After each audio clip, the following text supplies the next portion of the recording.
Head of Xbox Phil Spencer talks about buying and adding even more studios to Xbox's first party, clarifies some comments about the Bethesda acquisition and if those games will be exclusive, and answers the question about if more Xbox first party games will make the jump to the Nintendo Switch or the PlayStation 5. There's a lot here to talk about, so let's get into it.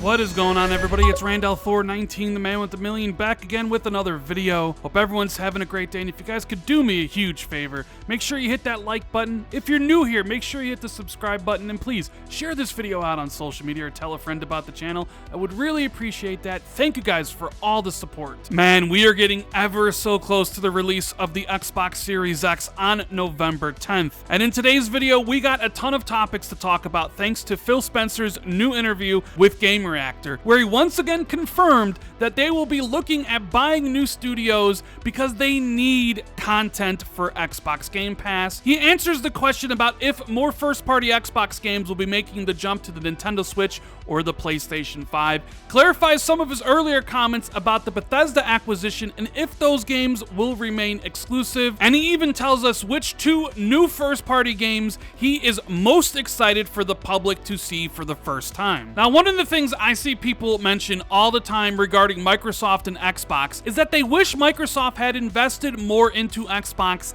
into the late 360 era, so we would have more games to play this Xbox One generation. I'm gonna be frank with you guys. I didn't think this Xbox One generation was very great. After the initial wave of games had passed, we had a couple years there where the memes were true, that Xbox had no games. But Phil Spencer convinced Satya Nadella that Xbox was important, that gaming should be a cornerstone, a foundation of Microsoft, and he allowed Phil to go out and purchase all those brand new studios. 7 in 2018 to bring the total up to 15, and then of course the Bethesda acquisition earlier this year to bring the total up to 23. But it wasn't always that way. The interviewer asked, before the first round of purchasing studios, what made you get up one morning and say, quote, "We need more studios, we need more first-party games"? And Phil said, if I think back during the early Xbox One years and even late in the 360 years, at this time we as a company didn't invest enough in our creative capabilities with our studios, and it showed. Now the thing with game production is that it takes a lot of time, so if you underinvest, it actually doesn't show up next year or even in the next 2 years. It's maybe 3, 4, or 5 years down the road. I had this feeling or belief that we were underinvesting and I was head of first party, so I felt it directly.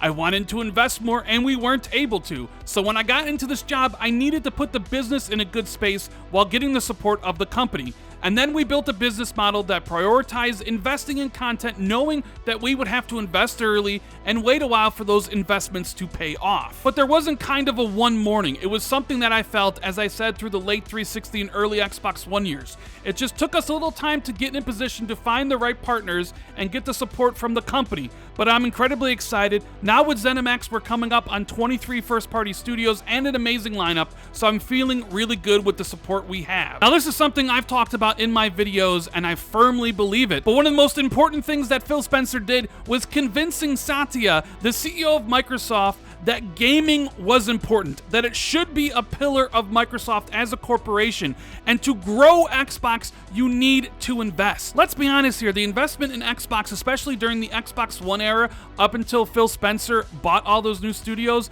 was minimal. Every single year we were asking for more games outside of Halo, Gears, and Forza, and it just never came. And even right now, you can feel the underinvestment. Even though Xbox bought those studios in 2018, none of those studios are ready to get a AAA production game up ready for the launch of the Xbox Series X. All those games are coming 2021, 2022, and beyond. And you can definitely feel it with the launch of this brand new system. There's nothing new there from first party, but the future is so bright. Once those 23 first party studios start cranking out games, you won't know what to do with yourself, and the meme won't be Xbox has no games. The meme will be, can we please have your games, Xbox? Now pay attention to this next question and answer, because it's where Phil pretty much confirms that they are definitely looking at buying more studios. The question goes, are you content with the current lineup now, or is there a chink in the armor somewhere? a certain genre, a certain type of studio that you feel is still missing. Phil said, if we look at what people are playing on Xbox, what Game Pass subscribers are playing,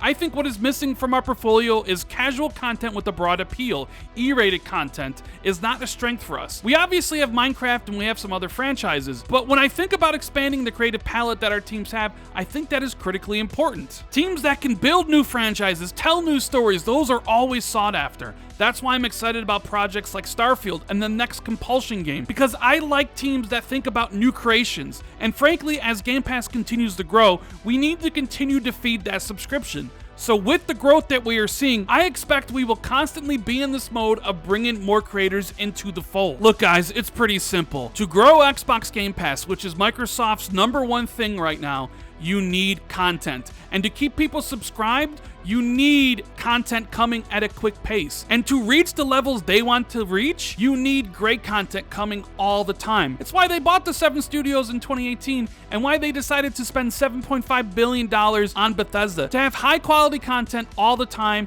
in Xbox Game Pass. But it doesn't stop there. Phil Spencer knows that you still need more teams. He says right here that they'll constantly be in this mode of bringing more creators into the fold. And then you combine that quote with what the CEO of Microsoft said about how they will always look to grow inorganically. You can rest assured at some point, either this year or next year after the Bethesda acquisition closed, Microsoft will buy more studios because they know they have to. Now, who could they buy? Well, your guess is as good as mine. There's obviously big independent studios out there and publishers like Ubisoft, but I find it interesting that Phil said E-rated content is lacking on Xbox Game Pass, and the first thing that came to my mind was WB Games. I know people look at WB Games and like, yeah, get them for Rocksteady for the Batman Arkham series, or get them for NetherRealm Studios for Mortal Kombat. But there's one studio and one franchise that WB has that I think people overlook because it's not for them, and that is Traveler's Tale and the franchise that they have curated over the last 10 years, the Lego franchise. Whether it's Lego Marvel or Lego DC or Lego Lord of the Rings, those games are very family friendly. And when Phil talks about E-rated content here,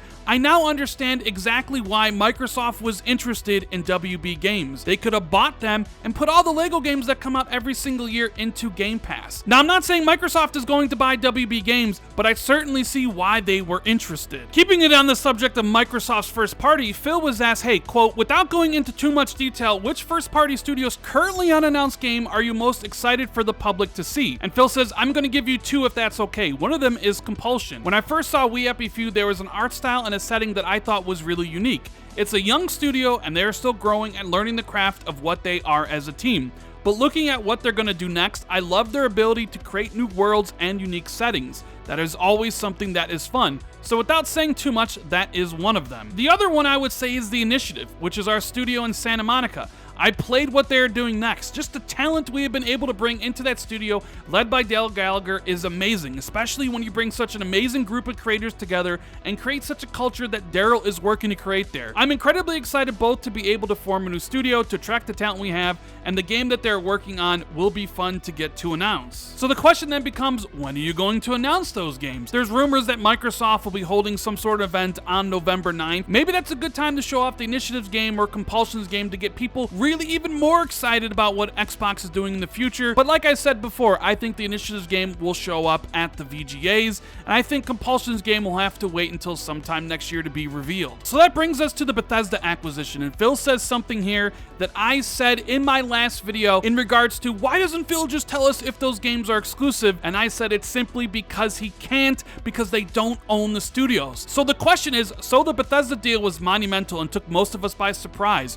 What did you hope to gain from this long term? And I'm talking more broadly here than simply Bethesda titles making it to Game Pass on launch day. Phil says, first of all, I would like to say that we haven't acquired ZeniMax. We have announced our intention to acquire ZeniMax. It is going through regulatory approval, and we don't see any issues there. We expect early in 2021 the deal will close. But I say that because I want people to know I'm not sitting down with Todd Howard and Robert Altman and planning their future, because I'm currently not allowed to do that. That would be illegal.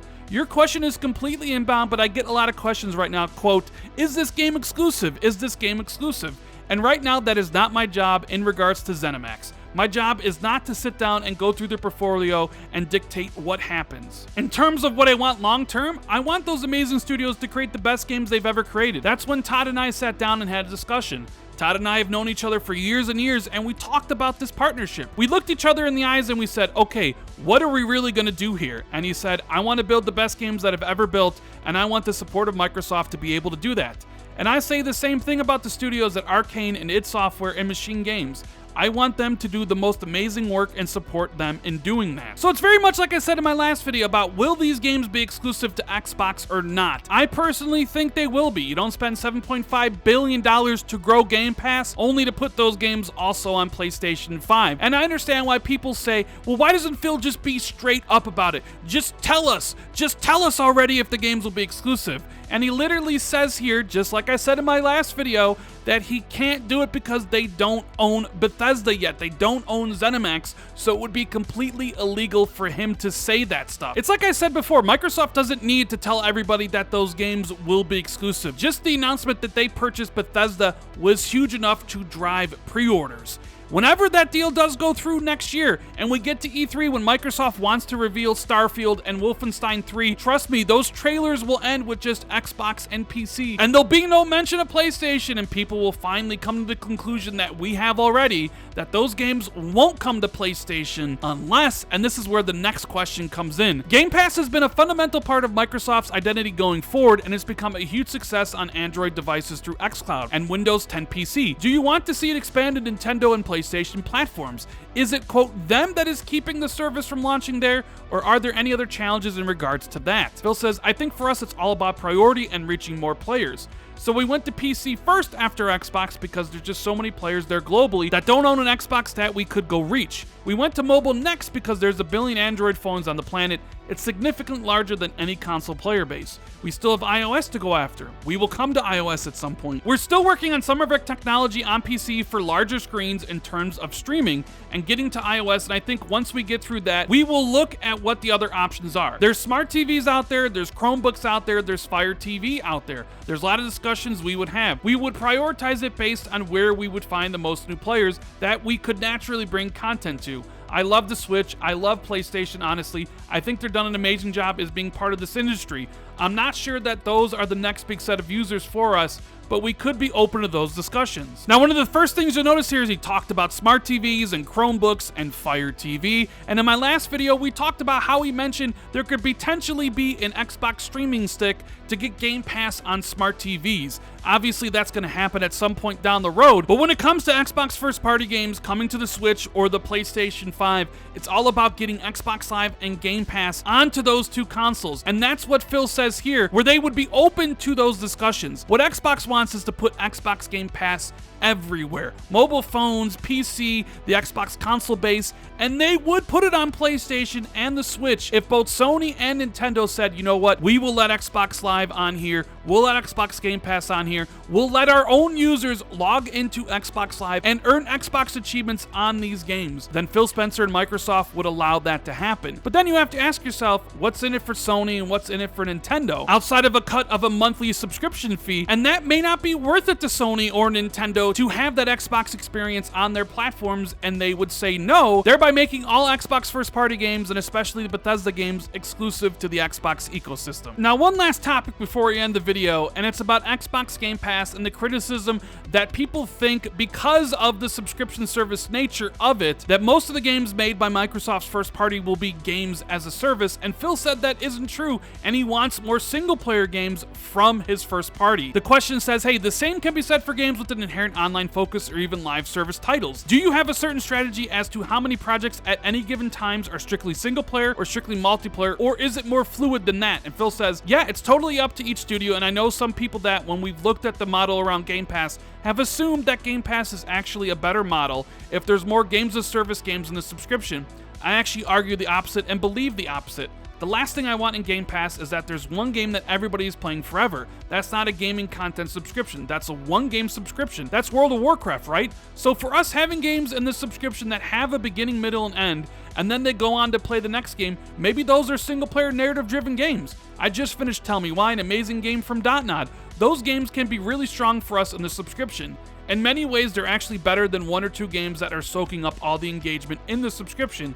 I want a long tail of a lot of games that people are playing, and I think the diversity of online multiplayer versus single player, we have to support the diversity there, and that's my goal. If anything, I'd like to see more single-player games from our first party, just because that over time we've kind of grown organically to be more multiplayer-driven as an organization. Wow, imagine that, the haters of Xbox being wrong like usual. Anyways, guys, that is the video. Let me know what you think about all this in the comments below. What studio would you like Microsoft to buy? Make sure you let me know in the comments below, and as always, if you enjoyed the video, make sure you hit the like and subscribe button. Please share this out on social media or tell a friend about the channel. Hit that notification bell if you want to be notified right away whenever I drop a new video. If you want to take the support for the channel even further, you can hit that join button where you will get access to channel badges and emotes for the Xbox 2 podcast we do every Friday. Thank you guys so much for watching. I truly appreciate it, and I'll see everybody in the next video.